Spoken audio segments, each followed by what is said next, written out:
Assalamu alaikum and good morning everyone. It's me Dr. Muhammad Naseem Shirzad, and today I'm going to present the presentation on TUR syndrome. TUR syndrome we will discuss in detail regarding the epidemiology, the etiology of this, the clinical manifestation, the prevention, and the management in detail, and the various tricky question on TUR syndrome. So why it's called a syndrome? So TUR syndrome is actually a multifactorial syndrome as it is arising from the absorption of a large volume of irrigation fluid like 1.5% glycine during endoscopic procedure, typically during TRP. It can also occur during TRBT and PCNL, but it is most commonly occurring in TRP. So that's why it is called syndrome, because it is a multifactorial and its manifestation, clinical manifestation involving multiple organ and multiple clinical manifestation. Now coming to the epidemiology of TUR syndrome. The epidemiology of the TR syndrome include its incidence, although it's a very rare complication, but around it's seen in 2% of cases in TR syndrome, and its mortality is around 0.2 to 0.8%. And the symptom begin much of the time the patient is asymptomatic up to 130 or 120 ml sodium level. So this is the epidemiology of TUR syndrome. Now coming to the etiology, during TRP we know that there is a 20 ml per minute fluid absorption occur, like 1.2 liter per hour absorption occurs. So it should not be exceed more than 1 liter, and this is directly related to the and to the periprostatic venous plexus, like the absorption occur from these venous plexus.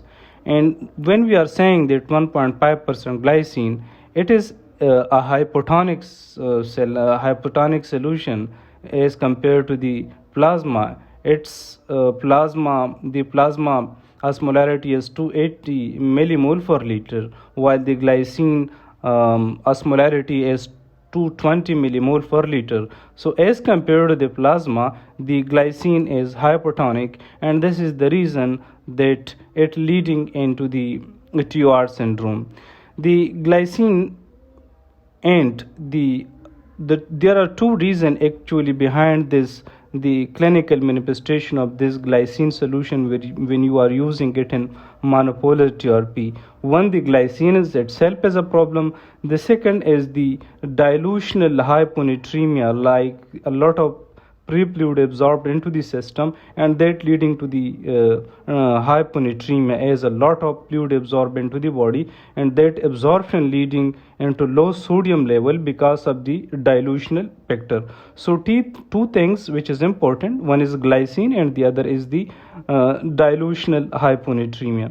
The glycine, when it enter into the body, it is dealt in two organ. In liver, around 90% of the glycine is converted into ammonia plus glycolic acid plus water, and this water, which is produced from the metabolism of the glycine, is leading into the lower sodium concentration. And second organ where its metabolism is occurred, that is kidney. And in kidney, the 10% glycine changing into the atrial natriuretic peptide A and P. So 90% occur in liver and 10% in kidney. In liver, 90% glycine is metabolized into ammonia plus glycolic acid plus water, and this water leading into the lower sodium level. So there are three main clinical factors that underlining this clinical symptom of TUR syndrome. Number first, dilutional hyponatremia. Number second, a lot of fluid absorbed, so that's leading to fluid overload. And the third is the effect of glycine toxicity is itself. So I would like to briefly discuss these three factors, how it gave the presentation. Number first is the dilutional hyponatremia. What this dilutional hyponatremia is causing? Number first, it causing the cerebral edema. How it is causing cerebral edema, how it is causing confusion, why it is causing nausea, why it is reducing GCS. So the reason behind this confusion, this seizure in a patient of TUR syndrome is dilutional hyponatremia. And how it is occurring? You know that the hypertonic glycine in the bloodstream lead to the osmotic shift of water from the plasma into the brain. So a lot of fluid coming, they actually shift the fluid from plasma into the brain, and this causing confusion, this causing nausea, this causing reduced GCS, this causing coma, and this cause cerebral herniation and can lead to death. So that's the dangerous circle that is caused by the hypertonic glycine solution.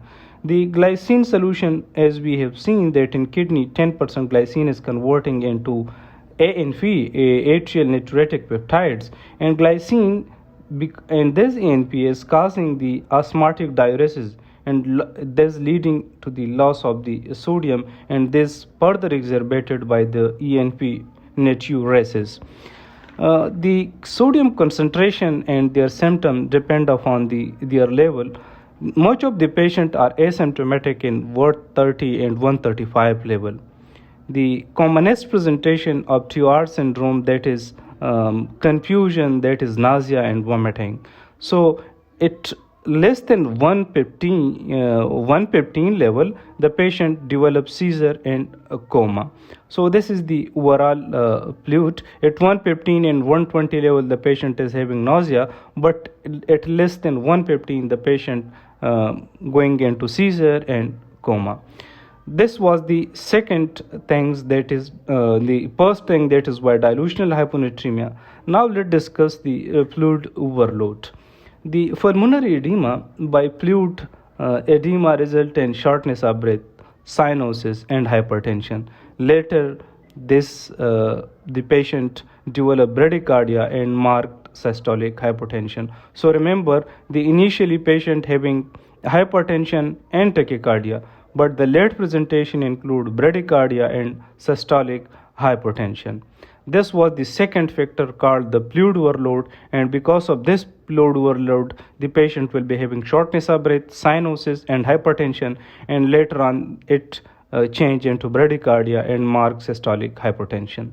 The third is the glycine toxicity. What glycine is doing? Glycine, you know that it is an inhibitory neurotransmitter in the retina, and this excess glycine slow down impulse from retina to the cerebral cortex, and when it is slowed down, the patient complain of flashing of light. So this is one of the presentation. If a patient complain of flashing of lights, means he is developing glycine toxicity. So glycine, again, it's cardiotoxic. It is retina toxic, it is cardiotoxic. Glycine causing bradycardia due to cardiotoxic effect. So the glycine toxicity having effect on the eye plus heart. In eye, it decreases the impulse from the brain, and in heart, it causing bradycardia because it is a cardiotoxic drug. Now coming to the management, and the management of TUR syndrome, better to divide into the prevention, the recognition, and then the treatment. The prevention of TUR syndrome is important, and there are multiple factors which is important to prevent the TUR syndrome. Number first, better to reduce your operative time less than 60 minutes, and if you are unable to resect the full prostate, you can perform a stage procedure. So better to limit your operative time to less than 60 minutes.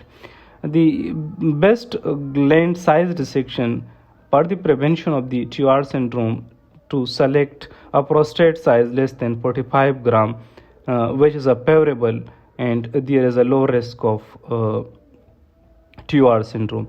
The third is the bipolar resection. As you know, in bipolar resection, we are using ionic fluid, isotonic fluid called the normal saline as irrigating fluid. That's why there is less chance of TUR syndrome. The other factor which reduce the TUR syndrome include the decreasing the height from the symphysis pubis around 60 centimeter. It should not be very high or it should not be very low. Keep in a position to having a good vision and low intraprostatic venous pressure. The other factor which can prevent, better to monitor NTROP sodium level, check the neurologic symptom a patient is if you are performing in a spinal anesthesia. And the other is the spinal anesthesia. It is important to perform the uh, TRP under spinal anesthesia as it allow earlier recognition based on the patient symptom, because the patient is awake and you can just recognize early on the basis of the patient symptom. Use continue irrigating resectoscope, that's decreasing the chance of TR. And if you have no continuous irrigating resectoscope, then better to put a suprapubic cannula or SPC. So these are the various measures by which we can decrease the risk of TR syndrome. Now the other important thing is the recognition, how to recognize it enterop. So all patients should be performed under spinal anesthesia whenever medically safe and the patient wish is respected. So better to perform under spinal anesthesia. And in spinal anesthesia, allow the assessment. It can allow assessment of the mental status like confusion, the nausea, the flushing of light, and the malaise. And better to pre-op assess the sodium level, as many patients may be having chronic hyponatremia by using a long-term diuretic. So in your assessment and pre-op assessment, it is better to assess and take a proper history of the patient regarding the use of prolonged diuretic and any history of chronic hyponatremia. So it must be assessed before. The general anesthesia, if you are unable to perform in a spinal anesthesia, so how to identify that the patient is having developing TUR syndrome as a patient is in under general anesthesia. So the sign and symptom which can help you under general anesthesia include the hypertension, that is because of the fluid overload in early case, or the patient can having arrhythmias or bradycardia. So in these sign symptoms should be seen in a patient if under general anesthesia.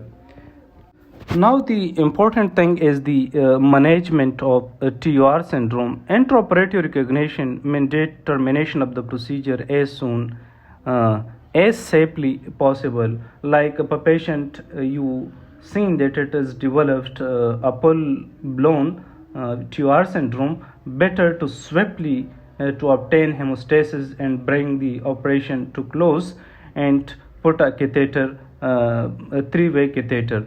The treatment of TUR syndrome is supportive, and we divide into mild and severe cases. In mild cases, if the patient first check the saturation of the patient. If the patient saturation is low, better to give 100% oxygen. Try to give diuretic and need close observation. Repeat UC and inform the ICU team for the shifting of the patient. While in case of severe cases, give 100% 40 milligram IV furosemide, I means the loop diuretic, and shift the patient into the ICU, invasive BP monitoring, central line insertion, intubation, and consider for mannitol, and start 3% hypertonic saline. But remember, the correction of low sodium or hyponatremia should be aimed at less than 1 millimole per liter per hour, because the correction in a speed can lead to central pontine demyelination and even leading to death. So the sodium level should be repeated after 1 hour.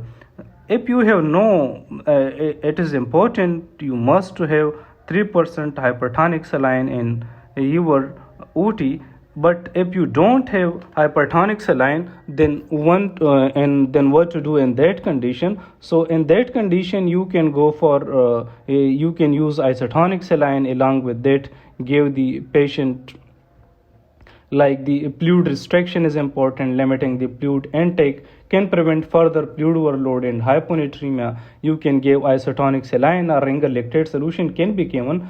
However, they may still need can cause extracellular fluid volume overload, so close monitoring is essential. So in that cases, you can go for fluid restriction. If you have no hypertonic saline, you can go for fluid restriction. You can go for isotonic saline or ringer lactate solution, but the close monitoring of the patient is important. So this was all about the NTROP management and the full-blown development of the TUR syndrome.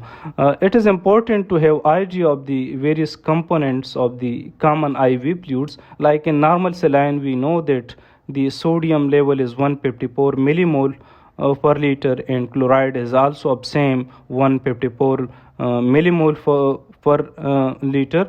1.5% glycine means that 15 gram of glycine is present in 1 liter. And regarding the ringer lactate solution, the ringer lactate solution having a sodium of 130 and chloride of 109 millimole per liter, and it having a potassium of 4 millimole per liter, and having a lactate of 28 millimole per liter, and having a calcium of 1.5 millimole per liter. Now, let me summarize. If a patient develop full-blown TUR syndrome during TURP, then better to act swiftly to obtain hemostasis and bring the operation to close. Place 24-hour FR3 by catheter in the bladder, and consider traction if there has been venous perforation or in the presence of persistent bleeding. Then keep the irrigation to an absolute minimum using normal saline solution. Examine the patient abdomen at the end of a procedure for any extravasation or distension. If there is any distension, consider the retropubic drain. Then ask the anesthesia to send the anesthesiast to send the blood, including full blood count, urea and electrolyte, and clotting study, as these huge amount of the hyponatremia and fluid can leading into hemolysis. So better to send clotting study also. And then give 40 milligram loop diuretic furosemide. And if the patient having any dysarrhythmias, that should be treated according with the cardiac consultation, and the patient should be carefully monitored post-op and ICU. The serum sodium concentration should be restored slowly, as I have mentioned, and the diuretic should be given, and rarely hypertonic saline and given if the patient develops severe hyponatremia.